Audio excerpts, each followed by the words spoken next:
بسم اللہ الرحمن الرحیم۔ دل و جان قربان آقا صلی اللہ علیہ وسلم پر آج بدھ 7 ذی الحجہ ہے پاکستان میں، اور سعودی عرب میں ذی الحجہ کی 8 تاریخ ہے۔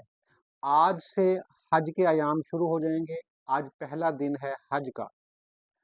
حج میں پہلے دن کیا کرنا ہے کہ 8 تاریخ کو مکہ میں پہنچ جانا ہے اور غسل کرنا ہے۔ غسل کرنے کے بعد احرام باندھنا ہے اور پھر تلبیہ پڑھنا شروع کر دینا ہے۔ لبیک اللہم لبیک، لبیک لا شریک لک لبیک، ان الحمد والنعمت لک والملک لا شریک لک۔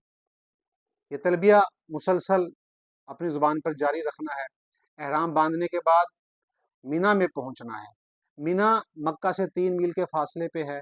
وہاں پر ظہر سے پہلے پہنچنا ہے اور پہنچ کر ظہر کی نماز ادا کرنی ہے، پھر عصر کی نماز ادا کرنی ہے، پھر وقت پر مغرب کی نماز ادا کرنی ہے، پھر عشاء کی نماز ادا کرنی ہے اور رات کو وہاں پہ قیام کرنا ہے۔ اگلے دن 9 ذی الحجہ ہو جائے گی، فجر کی نماز ادا کرنی ہے۔ اس کے بعد طلوع آفتاب کا انتظار کرنا ہے۔